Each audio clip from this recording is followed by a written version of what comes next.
We're live from State Control Britain, and I've got a British Bulldog with me today, Jonathan. Hi, Jonathan. Hello. How you doing? I'm doing very well, and we've got on the screen, obviously, the FDA's food guidelines, which I don't know if Jonathan's noticed, but I've made a golden triangle. It's a triangle within a triangle, and I think the top left-hand corner, that's what we should be looking at. What did you think of it, Jonathan, the new guidelines? When it came out, I honestly thought it was like fake news that some carnivore pages put out. I was thinking in my head, oh no, this isn't real. Then obviously like the news about RFK coming into the public eye more. I was like, oh, that is actually a thing. So I was like Googling it, as ChatGPTing it. Is this actually real? Is this a thing, or is this like fake news? Then you obviously made the video, you put up things, information resources online to read and look through. Other people have done the same. So yeah, either we've all been duped or it's actually a thing. Then I read heard a news video recently, or like a little clip of some American guy. I don't know, American politics or anything, but American guy standing next to some other health ministers over there, I imagine. This is what we're looking to do. Saturated fat is good and proteins are good. We're going to go into a really interesting, very, very, very actually interesting talk today, a little bit about this as we sort of interlude into it. And we'll kind of discuss what you pointed out, which I think was very interesting just before we went live. So if you want to continue and bring that up, maybe. Yeah. Which is, I mean, I must think you're alluding to the fact that the sums don't add up. So, for instance, there's a 10% cap.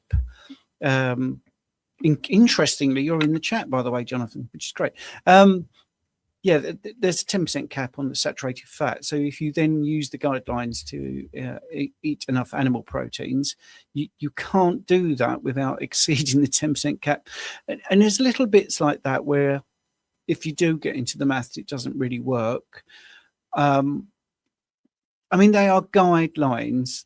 And I think those little flaws I'm going to forgive, because I'm the same as you, mate. As soon as I saw it, I thought, well, this is, which is why I did the live stream yesterday. It's a step in the right direction. And, who would have thought you would see steak, cheese, salmon, ground beef, full fat milk, eggs, prawns, tinned fish, chicken in the top left-hand corner there. And I think we, as I said yesterday, we do tend to look at things from left to right. So I'm literally thinking that's the golden triangle, personally. Yeah, I mean, broadly speaking, sorry, just from a point of view, if I go back in time to say maybe when my grandmother was a child, she's about 94 now. Mm-hmm. If you kind of look at as a whole, it's basically what she would have eaten. Now, there's some things in there which we 60 years ago, we didn't have avocados. We didn't have a few of the items on there, but broadly speaking, yeah, she was eating green beans. She was eating peas, carrots, cabbage, a few fruits, maybe not some of the exotic ones. I remember when she's saying to me how when easy peelers first came about, that was like a whole massive thing and everyone loved it. But broadly speaking, it's pretty good. But yeah, I mean, there's room for improvement. And I actually did my dissertation when I did my degree in human nutrition on public health guidelines. So I actually did it on what the UK had, an Eat Well plate, I think it's called. And there's lots of sort of contention about, did people really follow the diet or did they not? And my question was something along the lines of, do the general public or gym users understand the food guidelines better? So was it the gym goers or the average person, average Joe, that understood what all the good guidelines were? So did they know 6 to 8 glasses of water? Did they know 40 grams of fiber? Did they know this much fish each day? Did they know this many fruit and vegetables? They got some of the key ones right, but a lot of them just slipped past the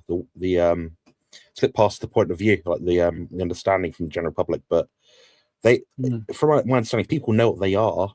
So I mean, nowadays people are going to have a much better health status, I think, if they sort of start applying these things. Because I mean, if you go back and look, think, oh, you should be eating this. Well, it just gets a bit dull, doesn't it? I mean, I can probably speak for a lot of carnivores out there. I don't go about my day and think, oh, I'm really missing out carrots or bread or bananas. Obviously, I'm about 6 years carnivore, and Stephen's been carnivore even longer than me. But now we don't miss those things at all. But for a lot of people, they might start to miss it. But now we've got these high protein animal foods in the scene in the guidelines. It's should be quite interesting. But what I'm most interested in is how this will impact food legislation and food guidance over here. So I looked at different places around the world, like Japan, for example, Norway, Sweden, I think Australia, Canada. They've all got their own gist of something to do with the food guideline. And back roughly 10 years ago, the best one that I saw was actually the Japanese.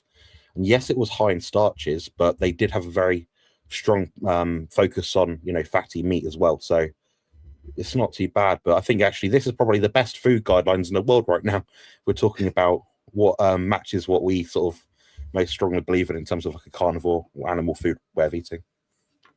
Yeah, I agree. And I think one of the things I wanted to also point out to many people that don't really think these things through, we're talking about saving the planet, for instance. If I looked at the golden triangle, if I put my mouse on there, so that steak, right, the food miles for the steak, just hear me out on this one, Jonathan. Literally, I can look out of my window and see where the cows are. I've been to Cheddar Gorge, where the cheese comes from. Salmon comes from Scotland, which I can get to quite easily, the wild salmon. Eggs, chickens up the road. Ground beef, just said, cows up the road. Chickens, just up the road. Milk, just up the road. And yet when you look on the other side, if you look at bananas basically, obviously tropical regions, you're looking at, 4,500 miles, just the bananas. The grapes are going to be, quite a long way away. We're talking maybe Spain and Italy. So, not too far, but still 600 miles. If we look at oranges, I think that would be, again, Spain, Egypt. So let's say 1,000 miles. So, and avocados, of course, killing lots of bees at the same time, like billions, literally millions and millions of bees. And that's like 5,000 miles. So the food miles on this side do not save the planet. Not at all, So I think that's another thing. But I like what you were saying there. Let's just welcome a few people into the room. So feral grandmother or grandma, hello. Big supporter of your channel, I think, actually, Jonathan. Stephen Foster, hi from Lancashire. Good to see you again. You were on earlier. It looks very pretty, says Lorraine. Yes, it does. It does look good. Hey, Jonathan. Hi, Stephen. Even folks from Just Sleep and Slim Down Journey. Oh, excellent. That's exactly Joe. Yeah. Yeah, right. South Africa, talk about food miles. We've got viewer miles there. Goret, Texia. Oh boy, I'm murdering people's names. I'm sorry about that. Coach Casey, hello. That's good. And yet Joe again. I'm happy to live in the Golden Triangle. Those foods look so tempting. Yeah, exactly. And here's a question, and I tell you, this is why you're on, mate, Jonathan, because you're the same as me. You're a big fan of Harry Sopanos. Should dairy be in the Golden Triangle? What do you think? I won't be able to sort of emulate Harry's sort of response. We haven't got all of the next week, 2 hours. Yeah. I would say, providing it's dairy in the form that it's shown in the screen, being a bottle of whole milk. Yeah, for a lot of people. I know Harry always talks about, there's a percentage of people that have certain specific calcium related genes, which means they might have a higher requirement of calcium in order to feel better. I'm one of those people with pastoral genetics, often in the northern hemisphere, perhaps people from the Scandinavian region ancestrally. But what that basically means is, throughout history, we would have all had a heritage or a line of people that would have typically consumed certain foods. Now, those foods will be built into their diet, generation after generation after generation. Therefore, they begin to actually require them as part of their diet. Now, when people started to not have those foods, that's when things start to get a bit wrong. When our epigenetic shift, our expressions of how we deal with different foods and tolerances begin to change. So, for example, someone like myself, I don't thrive on a lion diet at all. I get heart palpitations, anxious. I imagine my blood glucose levels go a bit skew if, and that's related to the calcium factor within dairy. Now, obviously, we can get calcium from different foods, such as like sardines, bones, broths, things like that. The reality is, for someone my body weight, my sort of stature, it's going to be a lot of sardines to get that much calcium in. And I've actually looked at these specific amounts, and I can give you guys a pretty firm average of what I take in each day into the calcium. Now, these sort of things aren't exact, they're not absolute. Our requirements do change all the time. Just looking through my sort of notes, in the average given day, I'm probably consuming something like about 1,000 milligrams or 1 gram of calcium per day. That's just looking through my app sort of thing. Now, I've tried it different ways, like a carnivore diet with, you know, zero calcium near enough or very close to it with just a lion diet.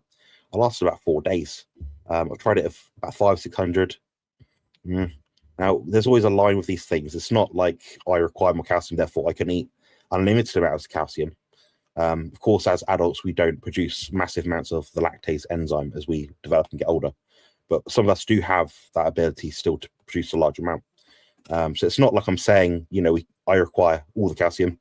There's an amount that I do require, which is typically more than most people, I'd say. But what's your take on this, Stephen? Because you've got a lot of experience in terms of like blood work, people on different diets, people all over the world, just like me. But what's your take on the whole dairy situation? Well, I'm with you very much in that it is very individualized, and some people absolutely thrive when they take dairy out completely. So I would use Jane, my wife, as an example, and it was even a small amount. And I think that was one of the reasons why I started to want to talk to people about dairy a bit more, because she stopped tea because of the fluoride in tea. And so that's only a splash of milk every time she had a cup of tea, maybe 4 times a day. Well, she took the tea out of her diet, and serendipitously, that meant that the milk came out. And she didn't really need to lose any body fat, but she lost 5 pounds in a few weeks. But all of the remaining sort of mucus and the feeling of being blocked up in her nose completely went. Absolutely. It was incredible. And then we went out for coffee. So, as you know, the reason I think we both like Harry is we both like intervention experiments. And obviously it's an N equals 1, and it could be a coincidence, but it's unlikely, because as soon as she had some dairy, we went out for coffee. It was, you know, New Year's Eve, and we were both pushing the boat out. So for for us, that was having a coffee. Well, the next day we really paid for it. So, she did, particularly because the nasal problems came back, and then we've since done that again, a couple of days without any dairy, then put a little bit back in, tiny bit. But I think the pastoral genes thing, I think there's a lot of credibility to that, without a shadow of a doubt. And like you say, we've both had a lot of clients over the time we've been doing this. And yeah, I would say Harry's stats, sort of, it's a rough approximation. I would say maybe 20% of the people I deal with do much, much better without dairy. But then there's nuance to that as well, because I would definitely say that some people that don't do well on dairy may have, you know, not tried raw, may have not tried A2.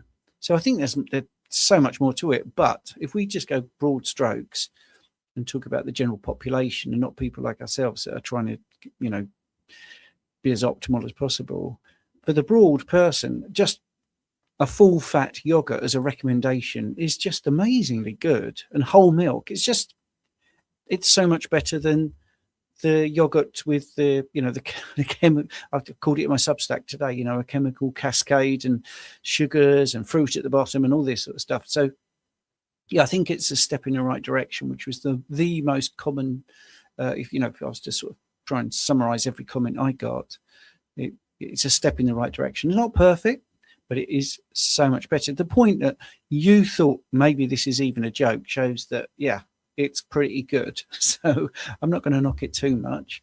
Let's get into a few people just saying hello to you. So Nicole Rents, hey Jonathan. Let's have a look at this. The feral grandma, they have to make it pretty to get illiterate people to look at it. I actually agree with you. I think it's as food pyramids go, it is very appealing. And it's a sort of thing that I could knock up, and I might actually have a go at doing a carnivore one. Not all Joes are average, right? Okay, fair enough. Your average Joe, yeah, I get it. Good joke. Lorraine, I freak out when I see bananas, more sugar than the guidelines said. That's a great point, isn't it? Straight away. You see, this is it. There's all these little inconsistencies. I mean, I would never touch a banana. I was born and raised in the UK, so it was my family for a long period of time. I'd never have eaten a banana naturally. And if they've flown 3,000 miles, that's on a good day, so I like to save the planet as well. So Polish Mike is saying most people don't even know what the guidelines were, so they won't even notice that we have new ones. That is good. That's a good comment. I'll just say my little bit, then I'll open up to Jonathan as well, because you say that, but they will notice the impact of it. That's the thing. So I never knew, in my ignorance, when I was younger, that there was all these really prescriptive food guidelines, but I did notice that I was constantly being told, you need to eat your grains, you need to eat your 5 a day. These things all come from food guidelines, so you might not actually know them directly, as in there's a PDF that's come out from the FDA. I agree with that, but the implication of having food guidelines just permeates throughout society. And this is something I don't talk about much. Is I've also got an honours degree in English, and I used to volunteer at a school to help children read, because I do a lot of work with charity and all that stuff. But no, I just wanted to help people. And I sat in on a lesson where they were doing the Eat Well plate. Now the teacher was, very big, and that is an understatement. And I was gobsmacked at what they were saying. I was absolutely gobsmacked at these kids are all having their mind molded. This was a long, long time ago, and wasn't very good. So what would you say to that? Yeah, I mean, Stephen, I'd say that's pretty accurate, to be honest. In my findings, my cohort in my study, for what it's worth, at university was about 300 people. So 150 gym users, 150 general public. What I did notice was that there are some things which are absolute standouts. So 6 to 8 cups of or glass of water per day was one that most people knew. The 5 fruit and veg per day was another one. But in terms of the fiber intake, people didn't know about, which is perhaps actually a good thing. Then there's also the fact that a lot of the people that I knew didn't actually prescribe or kind of follow the guidelines themselves. So they had an idea of what they were, but whether or not they follow it's a completely different thing. So all we have to go by, as much as we hate it, is these crappy survey datas and what did you eat last Sunday at 4 o'clock for lunch and dinner and this and that, and how many glasses of milk did you have a fortnight ago, and did you have that, but the context isn't that specific. It wasn't like I had a beef burger in a bun with processed cheese with a fried egg that's fried in seed oils, so it's very much mixed bag, and I think we're always going to have that limitation in terms of our food intake. So I think, imagine maybe 100 years down the line, or at some point down the line, there might be something where we have a sensor in our fridge, and that'd be like, oh, you've just taken out an egg. Oh, this week you've taken out 2 pieces of broccoli, or whatever it is. That's probably the only way we're going to know exactly what we're eating, because these food frequency questionnaires, these surveys, I mean, people can be up to 40% incorrect. That's what they find, and they can typically under predict how much, or under evaluate or dictate how much is actually consumed in a given period of time. But everyone's going to know in their head, I think, I had a McDonald's or a KFC last Friday, because you remember it's a thing. It's it might be a family tradition. You're gonna know that because it's like a staple. You're not gonna know how many eggs you had, over a 2-week span. You're not gonna know how many glasses of fruit juice you had. It's not an exact science. So that's one limitation we'll always have. But I mean, it's like I said, it's a step in the right direction, and there's room for improvement. But at least it kind of justifies our cause as people that are educators in our space online. So when people come to us and I mean, we're in a continuous echo chamber, but I get out the house very occasionally. I chat to people in the sauna and at the gym. And when they next say to me, oh, we shouldn't have that much saturated fat, shouldn't have that much red meat, well, I can say, well, actually, what it's worth, the food guidelines in the US have just changed. This is what they are. And the top left of the pyramid, which constitutes around about a third of what's on a pyramid, says we should be eating all of those things and the whole milk and the full fat variations and not the low fat versions. So it's like I said, it's an improvement. At least it justifies what we're saying. So we're no longer in this position where we're on the back foot having to prove what we've done, despite our numerous anecdotes and thousands and probably millions of testimonies online. So yeah. Brilliant point. And he's saying, have you looked at this on the website? Apparently, when you open it on there, it comes up slowly with meat first, followed by fats, etc. Interesting, sort of kilts. I think that would only probably happen if you've got a slow connection, to be frank. But yeah, I think it's quite an amusing thing. If it's like the old days when you had a modem and the pictures came in slowly, if the steak, cheese, and the chicken may come in. But that's pretty good. Doses of Shani. Hello, first time here. Welcome. I hope you enjoy it. It's just a very laid back chat today. You can ask questions, but people don't seem a bit shy today. That's okay. Hello from Snowy Maine. That's from Marla. And Alcavor. What great name. Alcavor. I wonder what do you know who that is? Hello, Stephen and Jonathan. No? I recognise the name, but I'm not sure. But Alcavor, if you can put in the chat what your it might be that his name's like Alkington or something. I don't know, but yes, if you can put in the chat what it's related to. So yeah. I like it though. Who we got here? We've got Kimberly. Have you seen my friend Kimberly? Hey, Kimberly.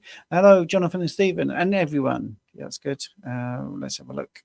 This is WD25A. WD. I thought it was going to be WD40 when I started to read it, which stands for wet and dry, by the way. And it was the 40th mixture of ingredients that they arrived at. A little bit of trivia for you. Anyway, I fully expect institutions to completely ignore these new guidelines, present their own options, more like existing carb-heavy guidelines. Yeah, I think that is possible. These guidelines have no mandatory power, but I think, I think you might be right, but I'm hopeful that possibly it will cause some changes. Do you have any opinions on that? If I'm honest, they're so entrenched nowadays. A lot of the institutions that I know about, so like for example, the Association for Nutrition in the UK, you actually have to pay a membership to join, even if you've qualified. It's like £150 a month, a year, or something. I suspect they'll still be in the old loop, the old variation of an eat well guidelines or food guidelines. But like I said, it's going to be so tricky to get people to catch up. The fact that, like Polish Mike alluded to earlier in the chat, is saying how people didn't know what they were and they probably weren't following it anyway. It's like, well, yeah, is this going to be dramatic enough of a shift that they're going to take notice? That's the biggest question. So, my name is Alan. Alka is a combination of me and my wife's first two letters of our names. Nothing to do with alkaline. That's what I was trying to guess. And a dismal failure. So there's a couple of questions for you, Jonathan. So I'm going to go through the nice comments and we'll get to the questions. So I'm going to just very quickly go through, because I think as you bothered to turn up and type, it would be nice to just acknowledge all that. So let's have a look very quickly. Feral Grandma Iron, I've only seen the whole image. I hope I can find the slower opening one. It's a big new, definitely know this name. Hi folks, hit the like button. That's really good. I always need that reminder. I don't like saying smash the like button. Just click it. Just click the like button and make sure you're subscribed and you get the notifications, because so many people get unsubscribed and have their notifications switched off. Not deliberately, it just happens in the background. Phil Greeley, a great supporter of all that we're doing. WD25 is saying, I was enjoying Stephen's vanilla egg fatty latte, but my acid reflux gone immediately on Carnivore, came back. It might be the vanilla. You're very true. It might be. I finally paid. I really paid for that. Shame. Nearly 17 months free before that. Well, yeah. And this is what we were saying. There's going to be an ingredient there that it's not doing well for you. And it could be the butter, which is dairy. It could be the eggs, egg yolks, by the way. Yeah. And this is why I always have reluctance to put things out, because as I was saying to you, Jonathan, some people thrive on one thing and others don't. And it's a good replacement for coffee. It can get people off coffee, but if you're not good with dairy or you're not good with eggs, then the fatty latte isn't the way to go. I do apologize for that. Joe is, thanks for the reminder. Yes, thank you. Yes, for the hitting the like button. So I think we've mentioned everybody that beautiful colored. Hi, Jonathan and chat. So that's another one of your followers, I think, Jonathan, which is good. Yeah, let's get to a question then. I think someone's saying this about you, that you're knowledgeable, isn't he? Really pleased to have found his channel. That's good. Well, he is knowledgeable, yes. So let's get to the questions, because this is your street. This is your expertise. You know a lot. You know a lot about supplements and physiology, but I think this is your thing. So Steve Foster is asking, does high intensity interval training, taking your heart rate repeatedly to near maximum, cause damage to blood vessels?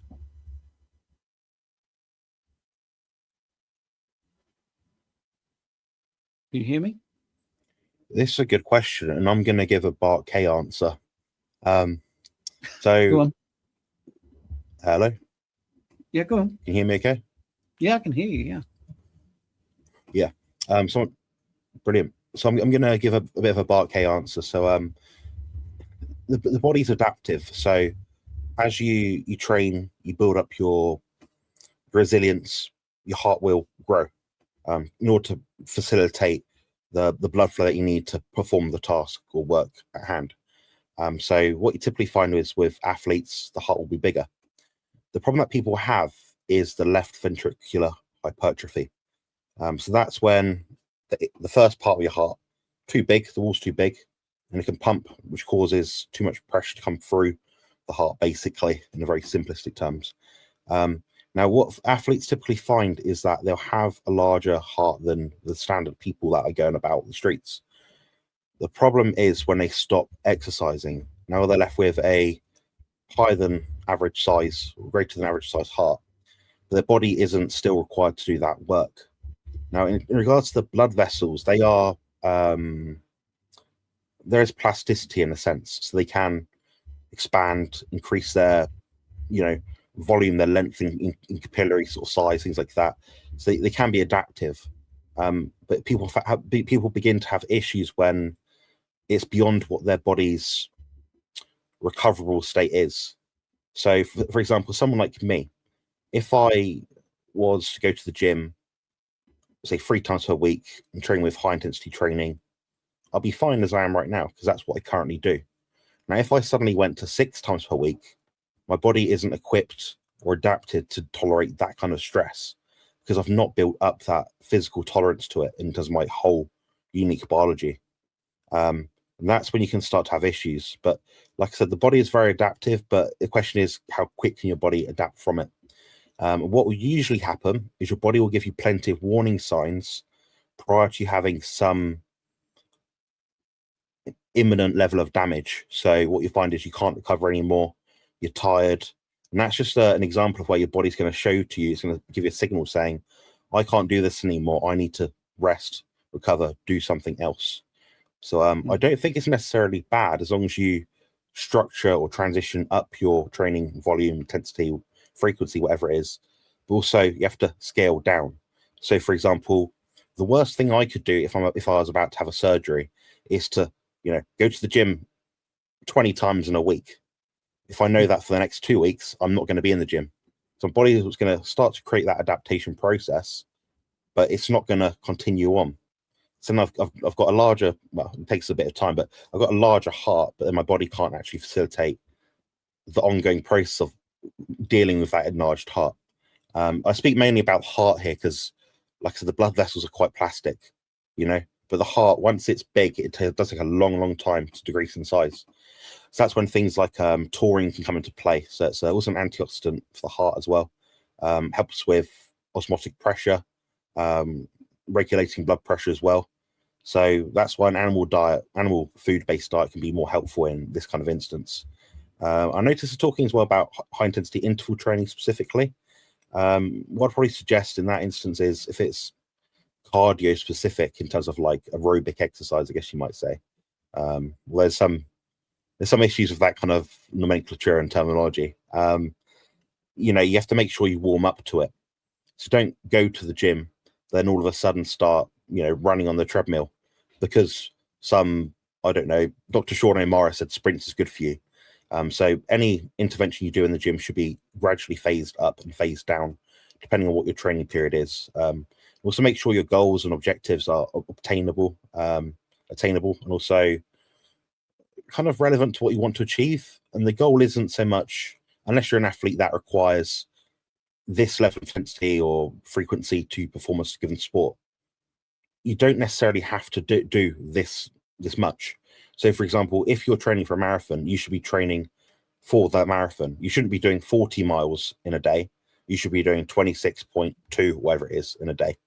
You know, so it's just about being sensible. It's about doing what your body needs to do to fulfill the task at hand, and that's why individual exercise prescription is so specific. You know, and I know Stephen and I work with a lot of different athletes and people with various different goals.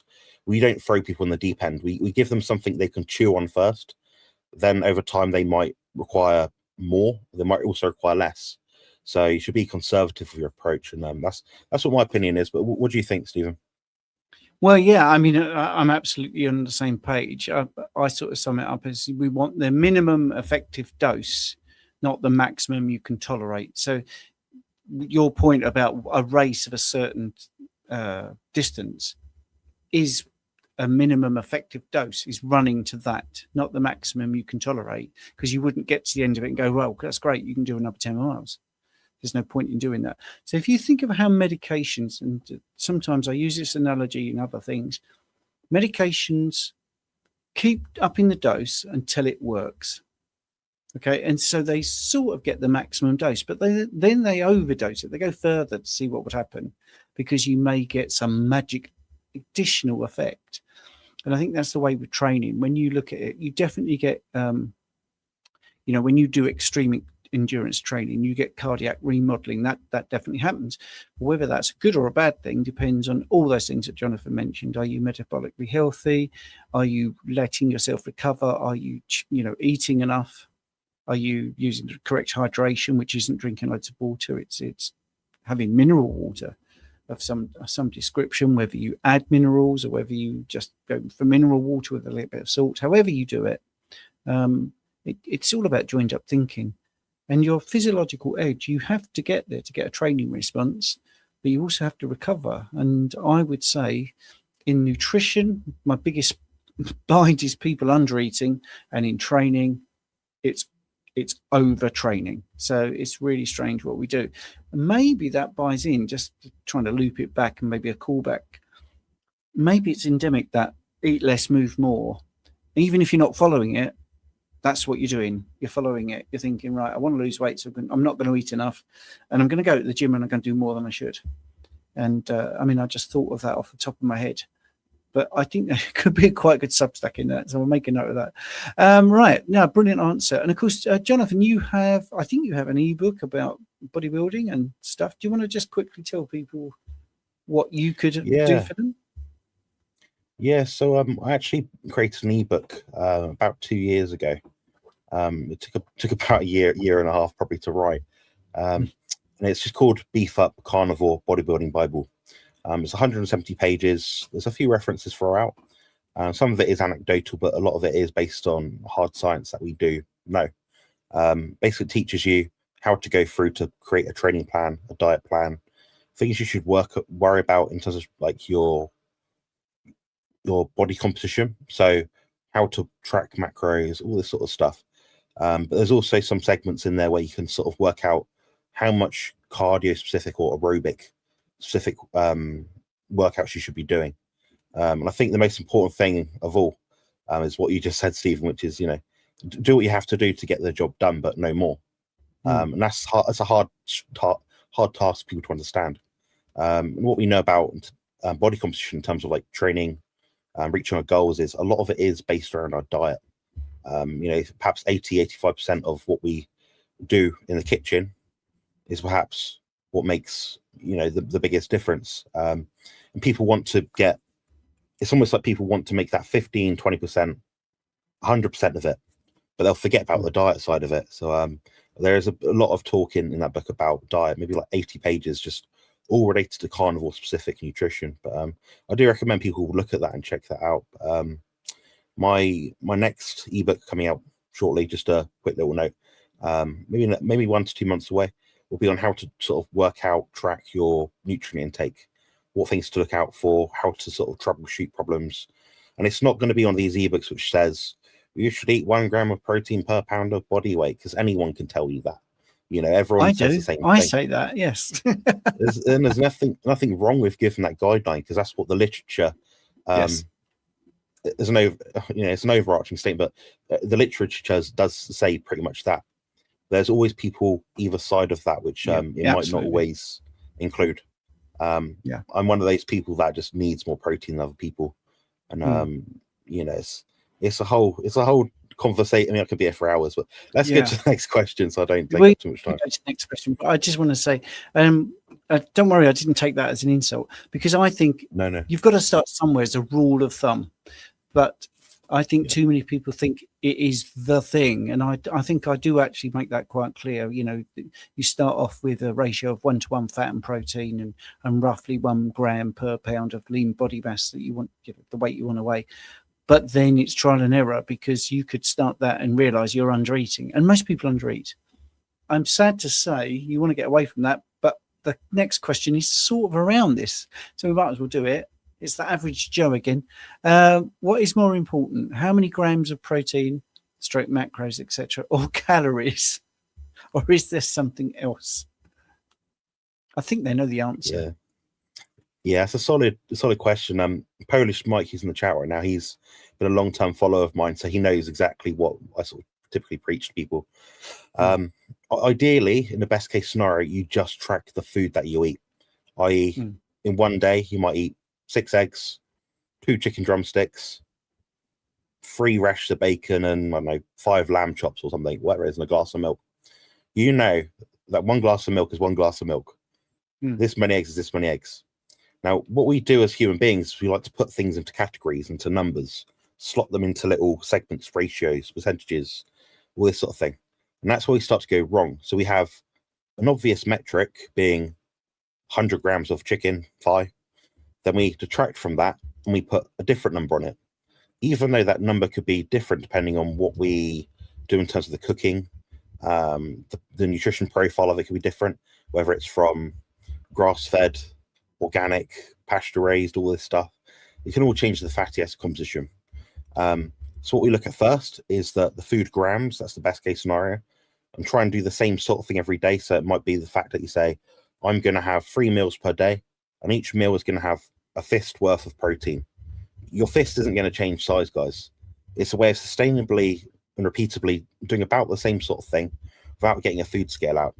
Now, if you're bodybuilding specific, you want more accuracy, you can say, okay, well, I know that I eat chicken breast 3 times a day or 2 times a day, and this much bacon, this many eggs, or whatever it happens to be. And okay, the average amount in each food contains X protein and Y fat.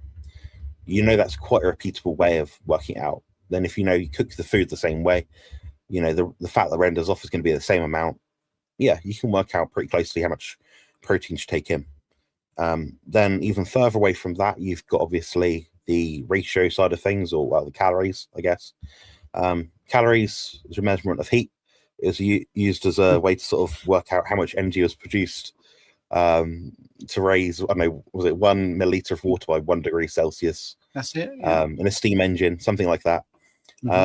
So you've got another detraction. And Stephen's probably one of the best people to talk to about metrics and numbers and things, because that's what he deals with all day, with blood tests, phlebotomy, things like that. So we, like I said at the start, we have all these different ways of tracking and measuring things, but what we know is 100 grams of chicken breast is 100 grams of chicken breast, guys. And now the other thing, outside of loosely what you alluded to earlier about the general guideline, like this, what you start with in terms of like protein.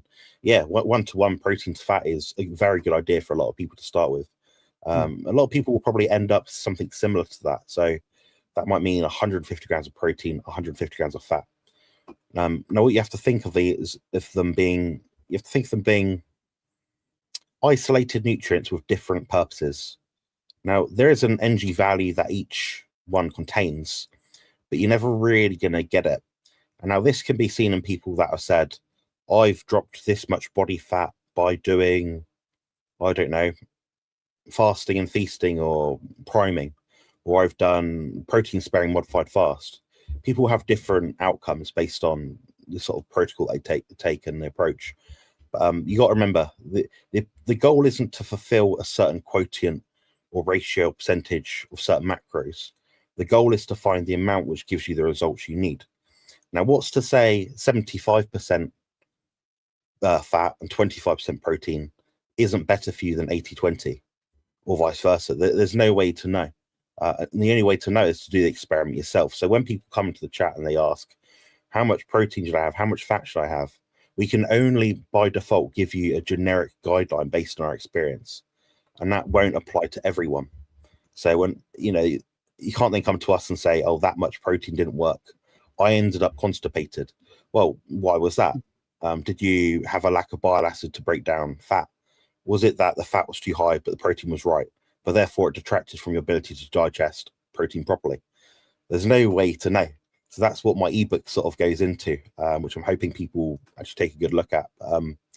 Yeah, that's kind of my take on it. And like I said, it's all experimental. There's no absolutes. My ratio of protein to fat is something like, I can't even say, probably, I don't know. I'm probably, if you looked at calories, probably 45-50% protein a lot of the time, and the rest is coming from mostly fat, maybe like 2-3% carbs through dairy, maybe a bit of eggs, something like that. Now you might look at that and think, oh, 50-50 roughly, is that right? Well, apparently, yeah, because I can still go to the gym, still train really hard. I'm not dead. I don't have, my liver's not falling out my backside, and I'm getting the results I need. So these numbers are arbitrary. They're not rock solid. And I think I actually agree with what Bart K said in a recent video. I can't remember if it was a view or on his own, but he said, right, anyone that starts talking about calories, forget everything else they've said, because from the get-go, they've got it wrong. From the baseline get-go, the physiology, the understanding of biochemistry is completely pants. So, yeah, I agree with that. And I mean, what's your statement? What's your thoughts, Stephen? Well, actually, I really love what you said, actually, about just the simplicity of it. Today, I've had 4 eggs and I've had a glass of milk. I think that's pretty bang on, because that's how we live, isn't it? I don't see my dog getting an app out to work out what he needs to eat.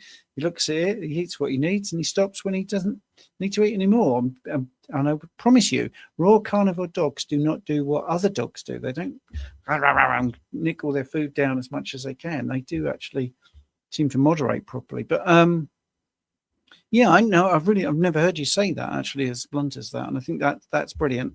I would say we are so influenced by the size of a plate, and we can get hung up on how much that steak weighs. But to be honest, I know how much I need, because I keep eating every day. And I think, right, well, yesterday I had a steak and I had maybe some sausage meat, let's just say. And afterwards, I can remember I didn't really feel as full as I could have done. So I'll have a steak and I'll have a couple of eggs. Right. I'm not saying that happened yesterday, but I'm just using that as an example. And as you do this every single day, you get to be able to eyeball exactly what you need, and you can look at your results. And if you feel hungry after you've eaten, you've not eaten enough. I think we just need to go back to all of that. And I really love that, Jonathan. I might start saying that myself, just right. In fact, when I do a mood and food diary with people, I use WhatsApp and they just send pictures. So I get a rough idea of the portion size, and they just send me that. and tell me how they feel and how they feel 2 hours later. And when they eat the next time, they send me the next meal. I've never asked them to weigh it ever. And then I just say, you know, at the end of the week, hey, feeling? And I get them to write things like, my jeans are a bit looser. That's it. There's not a number in a mood. And I've never realized that I'm doing what you sort of do, but with pictures. It's so simple, isn't it? Yeah, great. Good. That's why you're on here, though, because I like that new voice, that different way of talking. It's good. Yeah. And I like to keep it simple. I like to keep it simple. I tried to avoid the jargon. You know, people that watch these videos, as smart as they are, it doesn't help to sort of start throwing biochemistry across it and that they don't know. You know, they want to know what should I eat and how should I work it out without really going into details too much. Do you know what? I will share this story. I did a conference, and I'm not going to mention which one, but I'd been there 3 days, and one of the participants, not the speakers, but one of the guests there, came up to me and said, "I've been here 3 days, and I still don't know how much protein to eat." Like, right, okay, I will tell you. And I did exactly what you just said. I just said, right, okay, what are you eating, and how are you feeling afterwards? Oh, well, I'm having 4. They didn't go, I'm having 200 grams of eggs. They said, I'm having 4 eggs in a scrambled egg, and I'm having a couple of slices or rashers of bacon. Right, okay. And how do you feel after that? Well, I feel like I could eat that again. I'm saying, well, what do you think the answer is then? So I think that's great. Right. So let's get into Alan and his wife. Is what that stands for, by the way, Alcavor. My wife and I do full body split at the gym 3 times a week, 2 sets of 10 reps, and the second set to failure sometimes. We are beginners at the gym. Is this a good regime for strength training? Hand it over to you, Jonathan.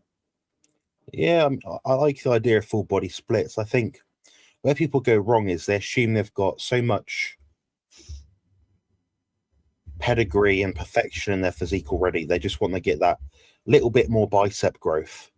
The reality is, guys, you're going to have your strengths and weaknesses by your genetic defaults anyway. For me, my strengths are, in terms of body physique, I've got big calves, big biceps. My traps grow very, very easily, so I don't train them at all. But I train calves and biceps, but I train them a lot less. But only because I use that as a way to facilitate more recovery capacity and resources to be directed towards my weaker body parts. But I'm only going to know that after a certain point where I've been doing it for so long that I can clearly identify, okay, this is behind, this ahead. But the average person who's just starting out, or I'd say even up to the first maybe 3-4 years, should really be doing something like a full body or some sort of very similar split to that. Now, the idea of doing 1 set versus 2 sets versus 3 sets, I like to look at it from the point of view of a total volume per week kind of standpoint. So what someone might do is they might, in this example, do 10 total sets per session, 3 times per week, and that'll be 2 sets for chest, 2 sets for quads, 2 sets for hamstrings, 2 for lats, whatever it happens to be, And you might say, oh, by the end of this week, I've got a lot of soreness in this body part, but not much soreness in this body part. You might then be able to identify over time, well, maybe I don't need 2 sets for my biceps if they're massive already. Okay, we'll drop off that 2 sets for your biceps, add on 1 of those sets to a weaker body part. But then what you find in the literature is 1 set versus 2 sets versus 3 sets. It's quite a contentious topic. What you find is you'll get probably maybe 80-90% of the results from 1 set. The second set gives you maybe a bit more, and the third set might give you a few percentage more points than that. But if you know that you're doing each set and training hard to failure, you only really need about 1 set per exercise. In that sort of standpoint, I actually prefer people to split the exercise choice up even more. So, for example, if you know that your chest is underdeveloped, you might say, well, I'm doing 2 sets per week or 2 sets 3 times per week, but my elbows are sore every time. Or maybe the way you're lifting is more elbow dominant. Maybe you're using your triceps more. So maybe you might actually be better off switching that 2 sets, but using perhaps 1 set of a chest fly exercise, than one set of a chest press exercise. Therefore, you're taking the strain off your elbows. You're going to give yourself more capacity to recover over time because you're facilitating and allowing those resources to be used more appropriately. So I think the idea of a generic sort of 2x2x2 plan isn't always optimal. And you might find if you've got an injury, for example, another little example, I can't, for example, do a lot of, or much of any sort of bent over movements. So sort of any rowing movements are quite bad for my back, and essentially. But what I might find that I'm able to do is I might be able to isolate with a more simple, or more sort of simple movement, then move on to a complex movement afterwards, which has more muscle groups involved.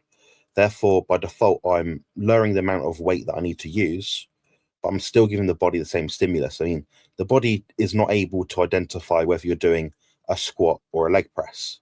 And typically, an example of that is when I'm on stage nowadays when I compete, I typically have the best legs on stage despite having a spine disease that's rough. That's not because I'm anything of an anomaly of my legs. It's just because I found a way to train my legs better than a lot of the other people that I'm competing against. So that might mean that I'm doing a pre-exhaustion movement. So I'm isolating an exercise, a body part with an exercise prior to doing a compound movement, which allows me to still train to a high degree, but not give my body the same wear and tear. So I'd start looking after a certain point, like, you know, changing around the exercises. Perhaps you need more variety. And when I say variety, I mean just so you're not getting the strain on certain body parts over time. You're still able to sort of adapt and give your body a different level of stimulus. One like final point, just so I know it's such a long topic, and that's why, I mean, I don't want to go into it too much. I could be here for about 6 hours straight talking about just sets alone.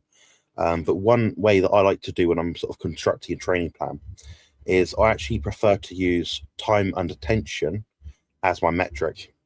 And the reason is you cannot standardize what 10 reps is unless you know exactly how many seconds it requires. So, for example, 10 sets or 10 reps of a squat, your first set, you might be really controlled, slow, you know, good range of motion, deep at the bottom of the hole. But then you might find the second set, it might take half as long because you're trying to rush through the movement. So, you know, 10 reps versus 60 seconds. You know, 60 seconds is always going to be 60 seconds because we can standardize that amount of volume. And one sort of thing also to note is when you're doing a set, you kind of want to identify the gripping point or the sticking point, you might say. So if you know, for example, it takes you 5 seconds up and 5 seconds down to do a rep, when that set gets to the point where it starts to take maybe 7, 8, 9, 10 seconds up, you know that you're close to failure. Your proximity to technical muscular failure is a lot closer. But if your last rep is still 5 seconds up, 5 seconds down, you've not hit anything close to failure. It's like kicking a football against a wall and saying, oh, I've done enough kicking the football against the wall now because I've done it 10 times. But you need to identify the right metrics. Again, it's like the calories thing. The idea of reps nowadays, although it's a measurement, it's not the best measurement. So I typically prescribe anything for most people between 60 and 120 seconds per set. And obviously a muscle fiber type set point or your sort of disposition will impact that somewhat. And it might be that, okay, your knees are bad. You've got bad joints. Maybe you're not going to do a 60-second set. Maybe you're going to do a 120-second set. But the most important thing is to get close to that failure point. So whether that takes you 60 seconds or 120 seconds, doesn't really matter. Your body's just going to notice, oh, I can't lift this anymore. That was hard. Then it's going to create that adaptive response. So hopefully I've covered enough ground there to sort of answer the question. But have you got a different any sort of different ideas, Stephen, at all? No, I think that's a very full and just a great answer. So I think we'll go on to the next question, which I think is interesting. Carnivorous savagery. Thoughts on grounding, please. Woo-woo or a real thing? Thanks. Now, I always like to flip these things to get people thinking differently. If I was to suddenly recommend to a human being, whatever you do, do not let your bare feet touch anything to do with the earth. In fact, what you should do is insulate your feet so much so they can't sweat, it can't touch the grass. And in fact, I would thoroughly recommend wearing socks and quite heavy shoes, and shoes that don't actually go with how your foot moves. Does that sound pretty woo-woo? Does that sound pretty stupid? I mean, this is the thing. No. I like to look at plausibility. Hands are amazing. They're so dexterous and they can really do great stuff. So anything that you wrap them in, or that's going to be beneficial. So I would say that it's very plausible that there are benefits, because we evolved barefoot. We definitely had contact with the earth. Definitely, electrical properties of the earth are known, well established. We know it's negative charge. We know that we can get electron transfer. It's plausible that it can go through the skin. But I'm also big enough and strong enough to admit it could be the scenario itself. It could be the fact that you are not wearing shoes and you are moving your body, and the proprioception is better for your feet, and you're outside. You can't really ground effectively. I mean, you can get grounding mats. I know you are outside. The fact that you get people at ground tend to do early morning sunshine as well, and tend to try and get into their circadian rhythms. So I think it's a real thing, but I think it's hard to prove, because you have automatically, because you are doing something outside and barefoot and in nature, you have these other things that come with it. You can't say to someone, let's ground, but not put you outside. It's really difficult. You can't really do it. So I would say it's not woo-woo, and I would also say it's difficult to prove it's a real thing. But people that do it do tend to feel a lot better. And that, to me, makes a lot of sense. What do you think? I'm happy with that answer. I mean, I'm on a grounding sheet the majority of my day. I do notice, I mean, there's a lot of sort of extraneous variables, but whenever I sleep somewhere else, I'm at a hotel, I'm speaking at a conference, I'm at my brother's house, whatever it is, I do tend to notice I don't quite sleep as well. So, yeah, I mean, I'm happy with your answer. I think it's a very cheap investment for something which could give a very good yield, in my opinion. Yes, yeah, and that's it. I mean, it's free. What are you going to lose? If I told you that I think it's really good to do what I do, get out in the morning when the sun's coming up, go to the gym, try and when you get to the car, walk across the grass to the gym barefoot, and look at the stars. If it's still, the sun hasn't come up yet, that sounds pretty good to me. Right. Here's a nice, interesting question from Phil. Phil's a big supporter. We haven't got long, so it might not be a satisfactory answer, Phil. And there are other people with questions. How long have you got, Jonathan? I'm happy to stay on for a good half an hour extra if you want. It's up to you. Okay. Well, let's see how we go, because I've up to you completely. Yeah, it's been a difficult day here. We haven't had water, and Rupert's back from the vets today, had his bandage off. So Jane's on vigilant duty, stopping him from licking his tail, and I think it's a bit unfair to not take over. Yeah. But let's see. Anyway, so Phil was saying, Phil, thank you again for your support. Can you speak to hypoglycemia on the standard American diet, standard Western diet? Aunt is diagnosed in her early 20s, is lately getting shaky in the evenings before a meal. She's in her mid-70s now. How can low-carb, keto, or carnivore help?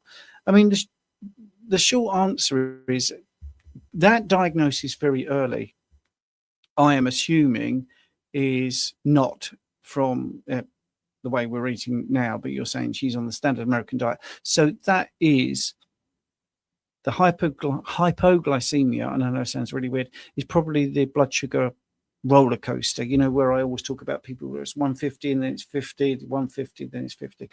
And, you're getting all these blood glucose spikes, and you're getting a lot of insulin coming down. So the body is now doing this. It's trained to drop its blood glucose quite rapidly. That's what insulin's job is, to stop it being toxic, and it does tend to overshoot because we're eating all the wrong things. So you then get that hypoglycemic stress response. So the first thing that the diet would do is stabilize the blood glucose. So instead of this 150, 50, 150, 50, we would have 105, 95, 105, 95. And once she's adapted, if you have no roller coaster, you don't have a crash. If you don't have a high, you won't have a low. That's the way it works. So it's just more constant. Obviously, if she's getting shaky before the meal, also look at meal timing. But if you take her off the diet and make sure that she's, eating enough, then I think within 3 to 4 weeks of that, then those problems would stop, to be honest. The standard American diet is going to deplete you of so many things. And I think you're messing up with your circadian rhythm as well, because if you're starting with a big bowl of oats or something with a sliced up banana, you're cutting off the natural, I hate the word spike for cortisol, but the elevation of cortisol, elevation, not in a bad way. It needs to be higher in the morning than it does in the evening. So I think it would really help. But I'm sure, Jonathan, did you want to add to that? I've got nothing to add, honestly. To be completely frank, you're the person I'd go to for this kind of answer, where I'd get my references from. So, yeah. Oh, thank you. But I think the thing is, Jonathan, I mean, this is the good thing when you have people with different skills on, you absorb those sort of almost by osmosis. And I think this one's for you. Because I've really not taken creatine in any big way, but I'm sure you have either clients that have done this or done it yourself. So let's do the question. Christine, I'm taking 5 grams of creatine with a glass of milk and have cramps the next morning. It tastes great and feels good in the moment. The taste of creatine is hard to dissolve. Any input? Yeah, I mean, if it's creatine monohydrate, it should be quite bland in taste. If anything, it most resembles sand, like with a very, in terms of like texture as well. It's very dull, I guess. One thing you can try out is micronized creatine. If you don't like the texture of it, that will dissolve a lot better in things like water and that.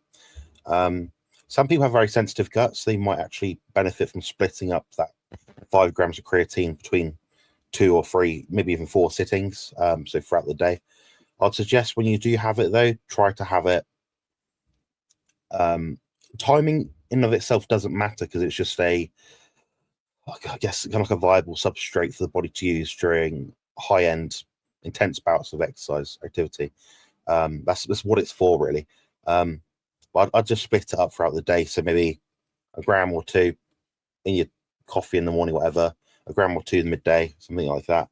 And in regards to like the cramping, some people can have like a stomach upset from it.